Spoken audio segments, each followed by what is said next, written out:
Então, aqui temos frase, tipos de frases e pontuação. Na cantiga, a canoa virou, quem deixou ela virar. Foi por causa da Aninha que não soube remar. Se eu fosse um peixinho e pudesse nadar, eu tirava a Maria lá do fundo do mar. Nessa estrofe, temos aí vários tipos de frase. Frases afirmativas, interrogativas, frases declarativas e frases exclamativas. Então, preste atenção.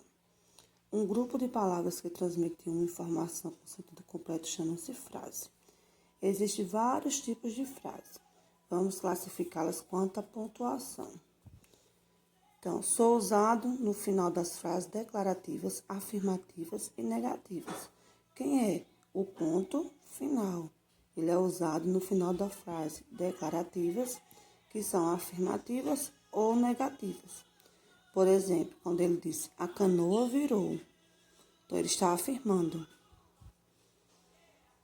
Quando ele disse, por exemplo, ele não disse aí, mas se ele dissesse assim, a canoa não virou. Não está aí, mas se falasse essa frase, então a canoa não virou, ele está negando. Também usaria um ponto final. Sou usado no final das frases interrogativas, quando as frases são perguntas. Lá na musiquinha perguntou, quem deixou ela virar? Então, no final da frase, usou o ponto de interrogação. As frases afirmativas são aquelas que contêm uma declaração ou uma afirmação. Como exemplo, a frase 1. A frase 1 está aqui, do texto. A canoa virou. As frases negativas são aquelas que contêm uma negação, a palavra não. Um exemplo é a frase 3. Foi por causa da Aninha que não soube remar. E as frases interrogativas são aquelas que contêm uma interrogação. Como exemplo, a frase 2. São frases que fazem perguntas. Aí, existe também as frases exclamativas, como eu falei anteriormente, imperativas. Então, olha só, as frases exclamativas são aquelas que traduzem alegria, dor, admiração, medo e surpresa. Exemplo, a frase 4, quando ele disse assim, eu tirava a Maria lá do fundo do mar. As frases imperativas, como o próprio nome já diz, são aquelas que contêm uma ordem, um desejo ou até um pedido. Canta. Algumas frases são formadas por apenas uma palavra. Exemplo, silêncio.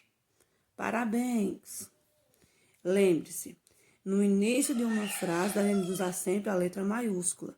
E ao terminá-la, usamos ponto final, exclamação ou interrogação. Além desses sinais que acabamos de estudar, existe também a vírgula, dois pontos, ponto e vírgula, aspa, travessão e reticência, como nós vimos na aula anterior. Que a vírgula é usada para separar uma série de nomes, indica também uma pequena pausa na leitura. Exemplo, a viagem vai percorrer os estados do Nordeste, Sergipe, Alagoas, Bahia, Pernambuco, Ceará, Rio Grande do Norte, Piauí e Maranhão. Então, ele usou aí para separar várias, cidades, quando ele disse aqui, cidades não, aliás, desculpa aí, minha gente, estados.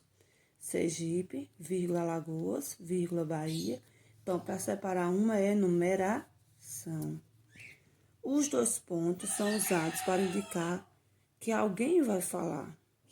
E o travessão é usado para indicar a fala do personagem. Exemplo, aprenda a ouvir a voz da natureza. Ela está dizendo. Socorro. Então, isso é um diálogo, é uma conversa. Reticências são usadas para indicar dúvida. Também para interrupção do pensamento ou para suprimir partes de um texto. Nada disso teria acontecido se reticências, vocês sabem. Então, foi interrompido, né? O que ela ia terminar de falar, o que o autor ia falar foi, ele deu uma paradinha. Aí cada um vai pensar, o que será que teria acontecido? Aspas são usados para indicar a fala de um diálogo e destacar uma palavra ou expressão, um trecho de outro autor. Ela respondeu com eu prometo meu falso. Também quando a gente vai usar uma frase que não é nossa, é de outra pessoa. Quando Dom Pedro gritou independência ou morte. Então, independência ou morte é uma fala dele. Então, eu tenho que usar com aspas antes e no final.